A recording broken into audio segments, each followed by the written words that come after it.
அளவுக்கு அதிகமாக வந்து கல்லை வெட்டி அளவுக்கு அதிகமாக வந்து கல்லை கடத்திக்கிறாங்க. இந்த கற்கள் இங்கே இருக்கிற மக்களுக்கு பயன்படுதா அப்படின்னு பார்த்தா இந்த மக்களுக்கு பயன்படுறது இல்லை. குறிப்பாக கேரளா போன்ற வேறு மாநிலங்களுக்கு, வெளி மாநிலங்களுக்கு இங்கிருந்து கற்கள் அதிகப்படியான அளவில் கடத்தப்படுது. இதை அதிகாரிகள் கண்டுகொள்ளாமல் அதிகாரிகள் வந்து மெத்தன போக்கில் செயல்படுறாங்க. குறிப்பாக இந்த மாவட்ட ஆட்சியர்கிட்ட பலமுறை அனந்தலை கிராமத்தை சார்ந்த மக்கள் பலமுறை புகார் கொடுத்திருக்காங்க. அந்த புகாரின் மீது எந்த நடவடிக்கையும் எடுக்கப்படுறதில்லை. குறிப்பாக இந்த மாவட்ட ஆட்சியர் திமுகவுடைய மாவட்ட செயலாளராக செயல்படுறாங்க.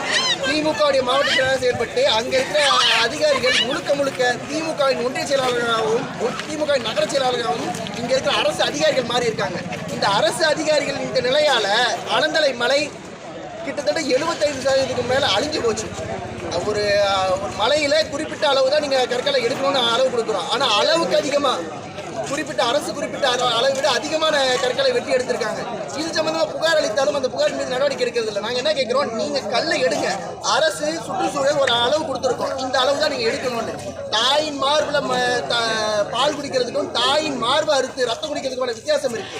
அப்போ இவர்கள் இங்கே இருக்கிற அரசியல்வாதிகள் நடத்துகிற இந்த குவாரிகள் முழுக்க இது மலையை கற்பழித்ததுக்கு சமமான செயல்களை செஞ்சுட்டு இருக்காங்க. உடனடியாக மாவட்ட ஆட்சியர் தலையிட்டு உடனடியாக அந்த கல்குவாரிகளை நிறுத்தி அதற்கான முடிவு எடுக்கணும்னு கேட்டுக்கொள்கிறோம்.